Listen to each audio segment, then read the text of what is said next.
Evening everyone and welcome to another Wine Social Live, and tonight Lee Isaacs is joining me to talk about Dalwood Vineyard and their amazing project. Good to see you all, thanks so much for joining me. We'll get Lee on shortly.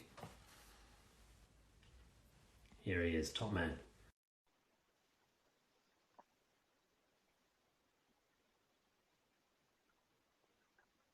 Hey man, how's it going?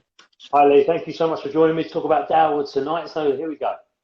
So yeah, really exciting. As you know, I'm a big fan of Dalwood. I know Mike a bit. I've got drunk with him a couple of times. I think you can say the same. Yeah, Just so much fun going down there, and really exciting project, Dalwood, isn't it?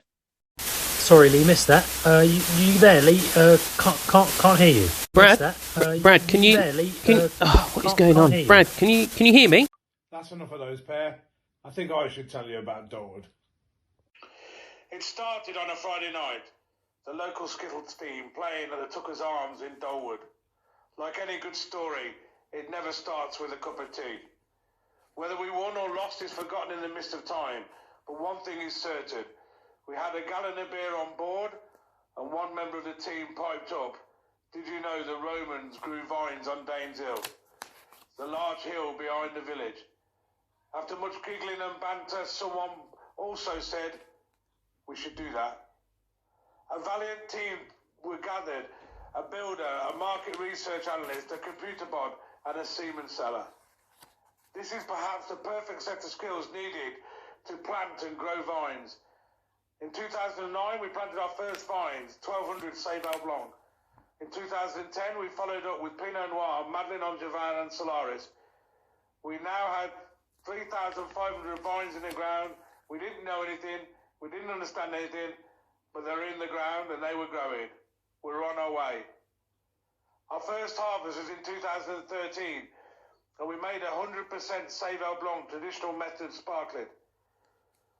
We entered this into decanter as a bit of a joke, really, but it went to won a bronze medal. Our very first vintage. We have won at least one award every vintage since. Maybe we're just lucky, but one thing is true. The site is perfect for growing vines. Aspect, slope, drainage. And that's before we mention the driver of the tractor. The villagers keep an eye on Facebook and the village page, and they come and help, and they gather together for harvest and for leaf stripping, and we go down to the pub for lunch afterwards. It's a real community fun event. I'm not saying it's been easy, far from it. We've had our tantrums, we've had our fallouts like you would on any little co-op or committee.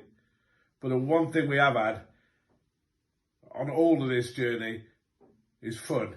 And nothing better in all this world than someone drinking something you've grown and made.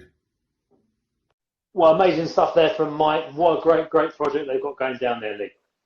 It's absolutely brilliant. I just think it says a lot about English wine, how exciting it is. People can come into the industry who've never been involved before and set up something like that. It's absolutely brilliant. A huge cheers to Mike and all the team at Dalwood. Absolutely. Couldn't have said it better myself. Cheers.